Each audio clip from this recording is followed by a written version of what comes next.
अस्सलाम वालेकुम dear students, friends and subscribers. Dear students, आज की इस नई वीडियो के साथ मैं हूं Mohammad Nawaz Waraich, political scientist. Dear students, आज हमारा टॉपिक है जनरल इलेक्शंस 2024, एपिसोड नंबर 5।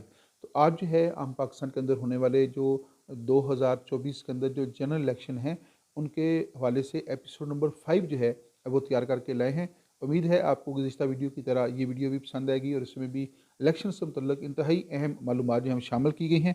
आइए इस वीडियो का आगाज़ करते हैं। आप इस वीडियो के अंदर देखेंगे काइंड्स ऑफ बैलेट पेपर्स। तो जो बैलेट पेपर्स होते हैं वो कितनी किस्म के होते हैं, या काइंड्स ऑफ वोट भी इसको कहा जा सकता है। उसमें नंबर 1 है टेंडर्ड वोट, नंबर 2 है चैलेंज वोट, नंबर 3 है स्ट्रे वोट, उसके बाद है स्पाइल्ड वोट, और अडल्ट फ्रेंचाइज और फेमिनिस्ट के ऊपर भी इनके अलावा बात होगी। यानी हम काइंड्स ऑफ वोट की बात करेंगे और उसके साथ जो है अडल्ट सफरेज और फेमिनिज्म की भी बात जो है इसके अंदर की जाएगी। और आइए इस वीडियो का आगाज़ करते हैं। इसमें सबसे पहले जो है हम ये जानने की कोशिश करेंगे कि what's the meaning of tendered vote. Tendered vote से क्या मुराद होता है।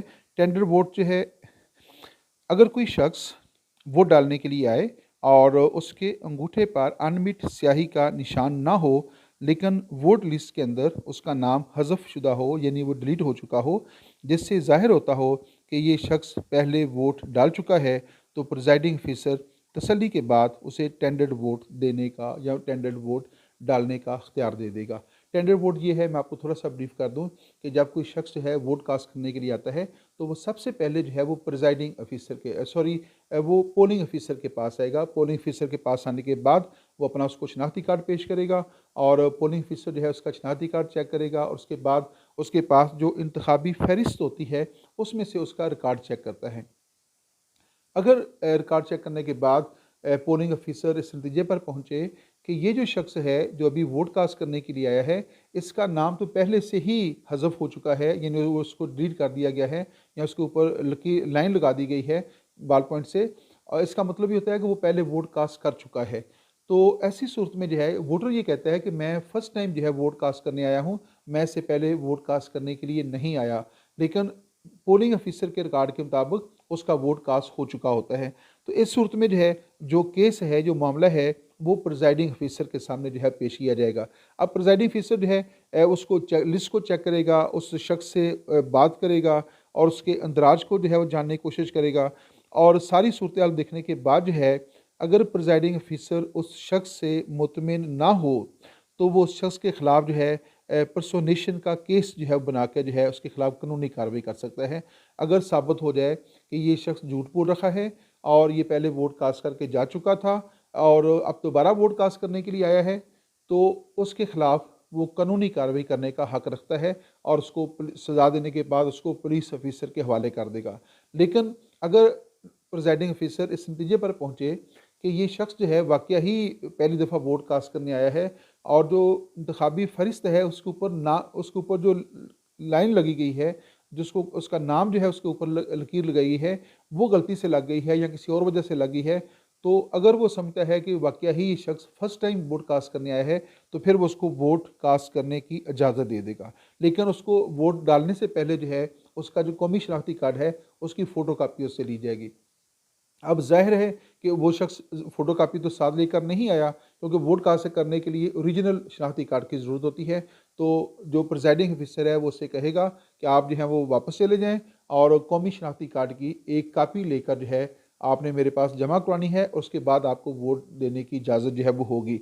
अब अगर वो शख्स जो है वो अपने जो कौमी शनाख्ती कार्ड है उसकी फ़ोटो कापी करवा के वापस आ जाता है, तो फिर उसको जो है टेंडर्ड वोट जो है वो जारी किया जाएगा। फिर उसको वोट जो है बैलेट पेपर जारी कर दिया जाएगा और वो शख्स जो है वो अपना हक़ रैदही जो है वो फिर इस्तेमाल कर लेगा। अब जब वो टेंडर्ड वोट जो है वो उसको जारी किया जाएगा, तो वोटर को पोलिंग स्टेशन कि जाने से पहले जो है उसको कुछ और जो है वो उसके मामलात होंगे।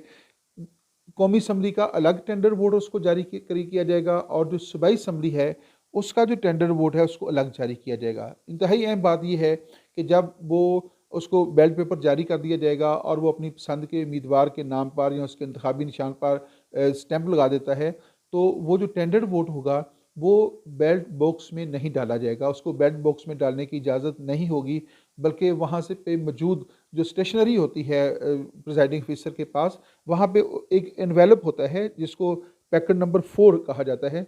तो पैकेट नंबर 4 के अंदर जो है वो टेंडर वोट जो है उसमें डाल रखे जाएंगे, यानी बैलेट बॉक्स में नहीं रखे जाएंगे, बल्कि जो एनवेलप है, एनवेलप नंबर 4 जो है, लिफाफा नंबर 4 जो होगा उसमें रखे जाएंगे। और ये बात जो है उस वोटर को पहले बता दी जाएगी कि आपका जो वोट कास्ट होगा उसको बैलेट बॉक्स में नहीं डाला जाएगा, बल्कि उसको अलग तौर पे रखा जाएगा। और इस सारी सूरत हाल को वाज़े करने के बाद अगर वो शख्स वो कहता है कि मैंने अपना हक़ रायदही इस्तेमाल करना है, तो फिर ही जो है उसको वोट कास्ट करने की जो है वो इजाज़त दी जाएगी। तो जो टेंडर्ड बैलेट पेपर होंगे उनको गिनती से अलग रखा जाएगा। तो टेंडर्ड गिनती में तो शामिल होंगे, लेकिन उनका रिकॉर्ड रखा जाएगा, यानी जो बैलेट पेपर्स बॉक्स से निकलेंगे वो अलग लिफाफे में रखे जाएंगे, जो उस उम्मीदवार के टेंडर्ड वोट होंगे उनको अलग लिफाफे में रखा जाएगा। तो जो गिनती होगी, मसलन जब हम ये कहते हैं कि फ़लाँ उम्मीदवार के इतने वोट जो हैं बरामद हुए हैं, फ़लाँ उम्मीदवार ने इतने वोट हासिल किए हैं, तो उसमें टेंडर वोट गिनती में शुमार होगा, लेकिन उनका रिकॉर्ड अलग अलग रखा जाएगा। ये जो है वो ख़ास बात जो है वो आपने ज़हन नशीन रखनी है। आइए नेक्स्ट पॉइंट की तरफ चलते हैं। नेक्स्ट पॉइंट हमारे पास है चैलेंज वोट क्या होते हैं। जी, चैलेंज वोट पे बात करते हैं। अगर कोई उम्मीदवार, इलेक्शन एजेंट या पोलिंग एजेंट किसी शख्स को वोट कि कोई शख्स जो है वहाँ पे वोट कास्ट करने के लिए आता है, और इन तीनों में से यानी उम्मीदवार, इलेक्शन एजेंट या पोलिंग एजेंट की तरफ से किसी वोटर को वोट कास्ट करने से चैलेंज कर दे, यानी वो ये कह दें कि ये जो शख्स वोट कास्ट करने के लिए आया है ये पहले वोट कास्ट कर चुका है, या ये किसी और की जगह के ऊपर जो है वोट कास्ट करने के लिए आया है, तो लिहाजा ये वोट कास्ट नहीं कर सकता। अगर उसके हक़ रायदही को चैलेंज कर दिया जाए और उसके बाद सारे मामले की तहकीकात करने के बाद अगर उसको इजाज़त दी जाएगी वोट कास्ट करने की, तो फिर उसका वोट जो है वो चैलेंज वोट जो है वो शुमार होगा। चैलेंज वोट दो सूरतों में होगा, दो ब्लेम किए जाएंगे। पहला क्या है कि वोटर पहले वोट डाल चुका है, दूसरा क्या होगा कि वोटर किसी और की जगह के ऊपर जो है वोट कास्ट करने के लिए आया है। जब प्रिजाइडिंग ऑफिसर जो है इस मामले की तहकीकात करेगा, अगर प्रिजाइडिंग ऑफिसर इस नतीजे पर पहुंचता है कि ये शख्स वाकया ही पहले वोट कास्ट कर चुका है और दूसरी दफ़ा वोट कास्ट करने आया है, या ये किसी और की जगह के ऊपर वोट कास्ट करने के लिए आया है, तो फिर प्रिजाइडिंग ऑफिसर को ये इख्तियार है कि उसके ख़िलाफ़ जो है किसी और शख्स का रूप दहाकर यानी पर्सोनेशन का केस बनाकर जो है उसको पुलिस के हवाले कर देगा, और पुलिस जो है उसको जो भी उसको सज़ा दी जाएगी वहाँ पे जो है उसको सज़ा पुलिस के हवाले कर दिया जाएगा और पुलिस उसको जो है वो वहाँ से ले जाएगी।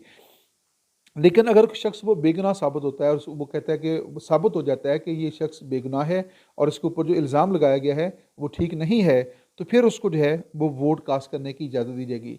लेकिन उस सूरत में जो वोट कास्ट करने की उसको इजाज़त दी जाएगी वो उसको चैलेंज वोट का नाम दिया जाएगा, यानी वो एक वैलिड वोट नहीं होगा, यानी उसको रूटीन का जो वोट है बैलेट पेपर जारी नहीं किया जाएगा, जो उसको बैलेट पेपर जारी किया जाएगा वो चैलेंज वोट कहलाएगा। अब चैलेंज वोट जो है, जो शख्स चैलेंज करेगा उसके लिए अब उसकी तरफ आते हैं कि हर उस शख्स से जो भी किसी शख्स को चैलेंज करेगा और उसके बाद में उसको वोट कास्ट करने की इजाज़त मिल जाती है, तो उससे 100 रुपया फ़ीस जो है वो प्रिजाइडिंग ऑफिसर वसूल करेगा और उसकी रसीद जो है उसके हवाले कर देगा, यानी उससे शख्स से 100 रुपया वसूल किया है, इसकी रसीद उसको हवाले कर देगा। और जितने वोट चैलेंज होंगे 100 रुपये के हिसाब से जितने पैसे बनेंगे, जितनी रकम बनेगी, वो इलेक्शन के खात्मे के ऊपर जब सामान रिटर्न किया जाता है तो वो सारी रकम जो है वो जो रिटर्निंग ऑफिसर होगा उसके पास जो है वो जमा करवाई जाएगी।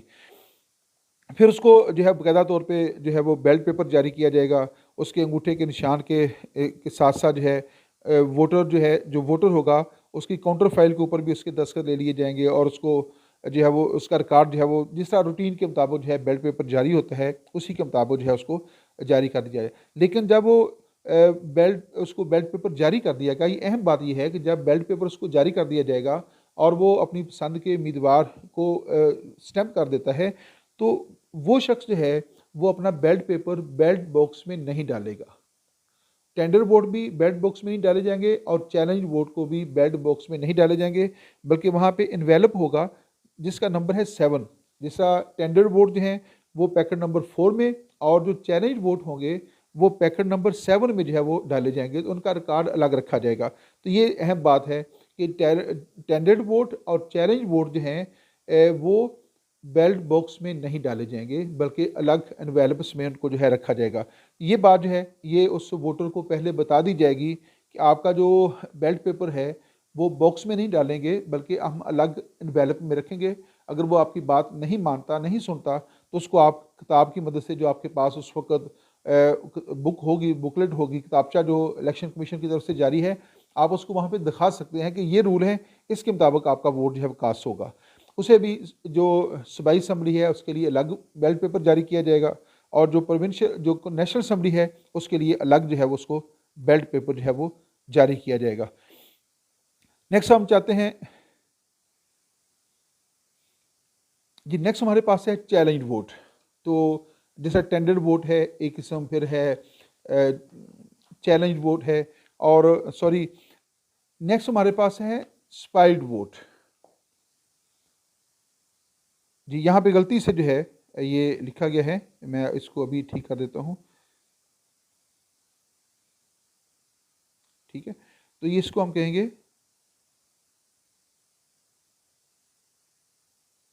स्पाइल्ड वोट या spoiled ballot paper.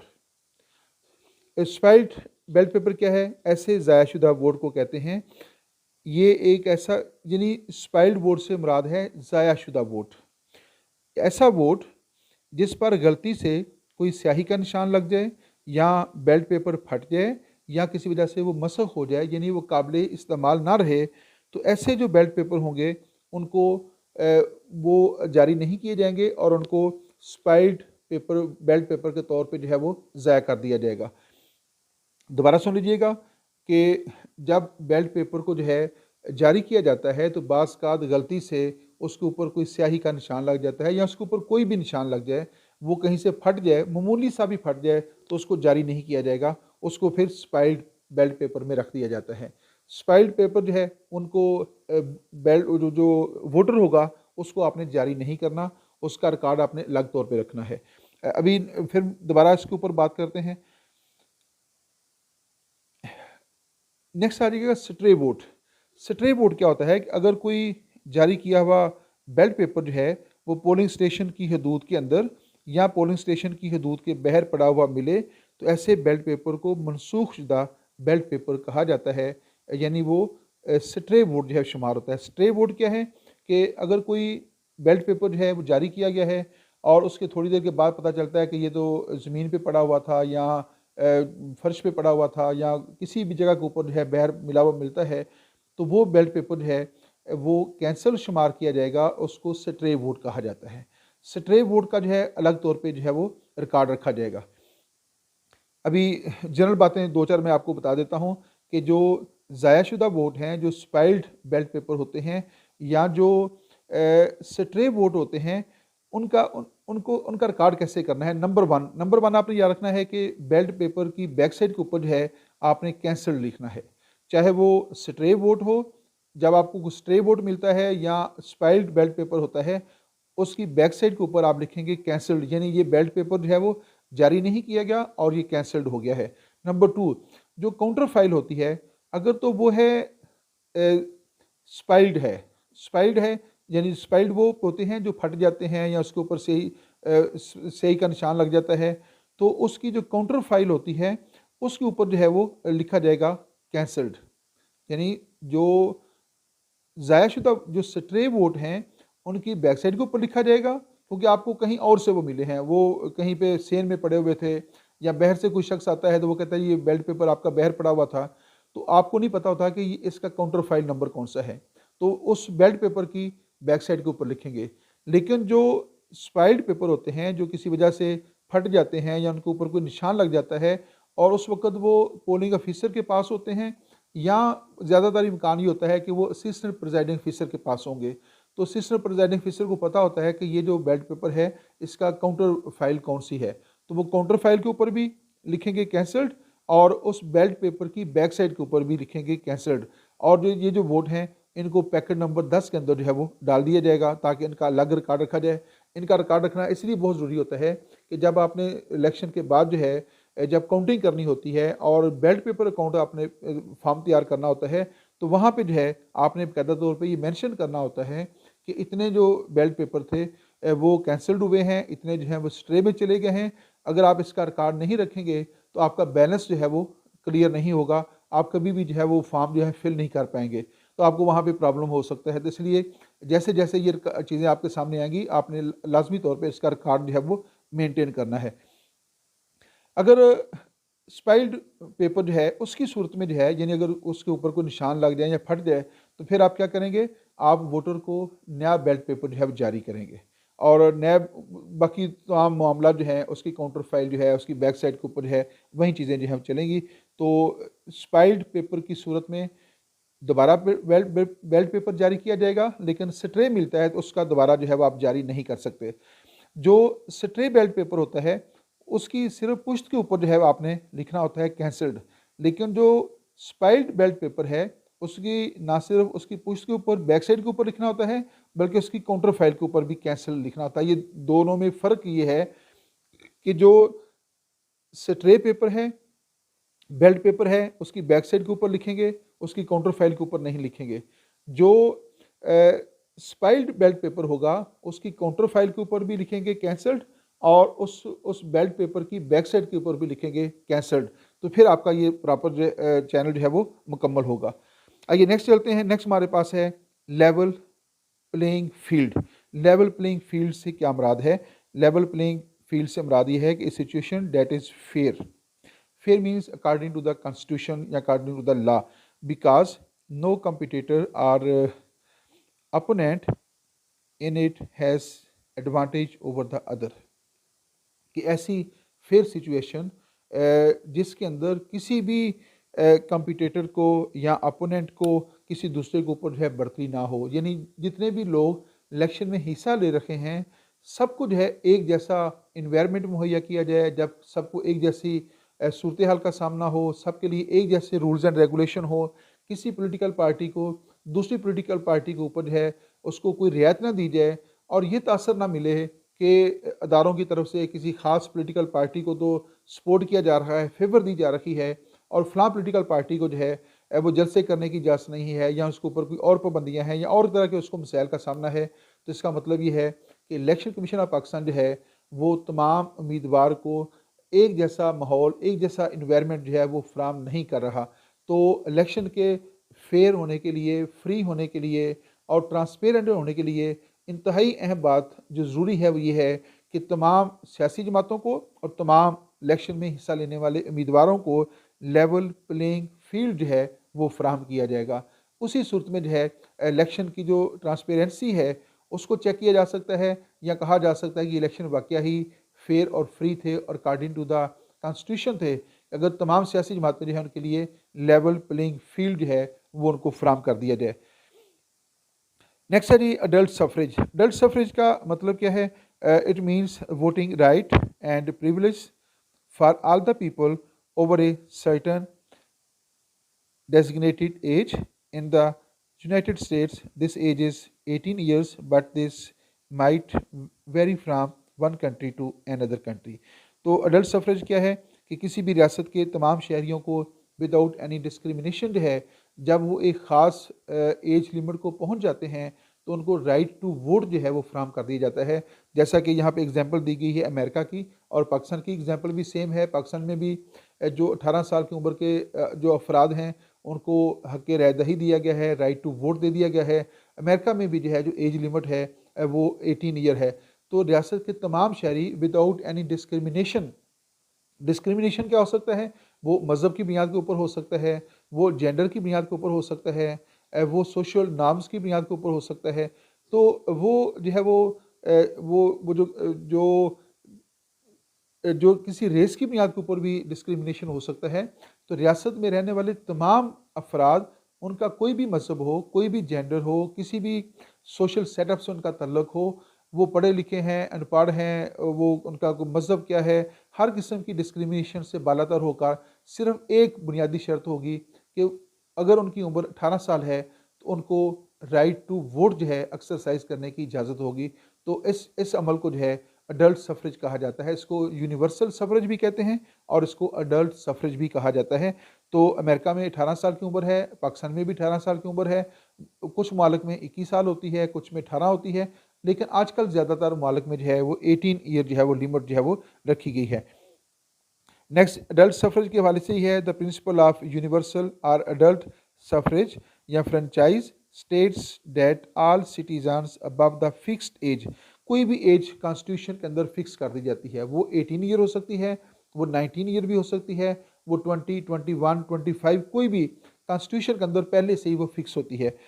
Fixed age have the right to vote, शहरियों को हक राय दही देने के लिए, वोट का हक देने के लिए कोई एज लिमिट फिक्स कर दी जाती है विदाउट एनी डिस्क्रिमिनेशन। तो इस अमल को जो है अडल्ट सफरेज कहा जाएगा। No one can be denied this right based on the caste, creed, race, economic status, religion और जेंडर। तो ये क्या है, ये है कि इस बुनियाद के ऊपर, किसी की कास्ट की बुनियाद के ऊपर, किसी के अकीदे की बुनियाद के ऊपर, किसी के रेस की बुनियाद के ऊपर, या किसी की इकनॉमिक जो स्टेटस है, पोजीशन है कि अमीर है या गरीब है, या किसी का मज़हब क्या है, इस बुनियाद के ऊपर उनको वोट देने के हक़ से महरूम नहीं किया जाएगा। अडल्ट सफरेज क्या है कि एज लिमिट के मुताबिक जो फिक्स की गई है, रियासत के तमाम शहरियों को without any discrimination of caste, without discrimination of creed, without discrimination of race, economic status, religion और जेंडर, सब लोगों को यकसा बुनियादों के ऊपर इक्वल बेसिस के ऊपर जो है राइट टू वोट जो है वो फ्राहम कर दिया जाएगा। इसको कहेंगे अडल्ट सफरेज या इसको यूनिवर्सल सफरेज भी कहा जाता है। ये यूनिवर्सल सफरेज जो है, इसका एक ख़ास पॉइंट ये है कि इसके ज़रिए जो जेंडर डिस्क्रिमिनेशन थी उसको ख़त्म कर दिया गया कि औरतों को भी उसी तरह हक़ राय दही हासिल हो गया जिस तरह मर्दों के पास था। तो अब जो फ़र्क था कि ये जो मर्द और औरत के दरमियान जो डिस्क्रिमिनेशन थी ये ख़त्म कर दी गई। अब अडल्ट सफरेज के ज़रिए और जो यूनिवर्सल सफरेज है उसमें मर्दों और औरतों को इक्वल बेसिस के ऊपर जो है वो राइट दे दिए गए हैं। वो सोशल राइट्स हैं, वो पॉलिटिकल राइट्स हों या वो इकोनॉमिक राइट्स हों, तो वो औरतों को भी वही राइट्स रियासत देती है जो कि मर्दों के पास राइट्स हैं। तो इस तरह जो है ये जो इसी वाले से मैंने एक और पॉइंट शामिल किया, उसके ऊपर भी हम बात कर लेते हैं कि फेमिनिस्ट कौन से होते हैं। A feminist is someone who supports equal political, economic and social rights for women. तो जब ये तहरीक चली थी यूरोप के अंदर जो है कि औरतों को भी मर्दों के बराबर सियासी हुकूक होने चाहिए, तो वो जो लोग इस नज़रिए के हामी हैं, जो औरतों को मर्दों के बराबर हुकूक देना चाहते थे, उनको फेमिनिस्ट कहा जाता है। और अडल्ट सफरेज का जो उसूल जब इसको मान लिया गया तो फिर औरतों को भी मर्दों के बराबर जो है वो राइट्स दे दिए गए थे। ख़ासतौर पे जो पॉलिटिकल राइट्स की हम यहाँ पे बात कर रखे हैं, तो जो लोग इसके सपोर्टर्स हैं कि औरतों को मर्दों के बराबर राइट्स होने चाहिए, उनको फेमिनिस्ट कहा जाता है, और ये नज़रिया जो है ये फेमिनिज़म कहलाता है। यहाँ पे इस वीडियो का अख्ताम होता है। Thanks for watching my YouTube channel. आपकी जो ओपिनियन है उसका हमें इंतज़ार रहता है, और अगर आप इस तरह की और वीडियो देखना चाहते हैं तो लाजमी तौर पर जो है हमारे साथ अपना आइडिया शेयर कीजिएगा। इजाज़त दीजिएगा। अल्लाह हाफिज़।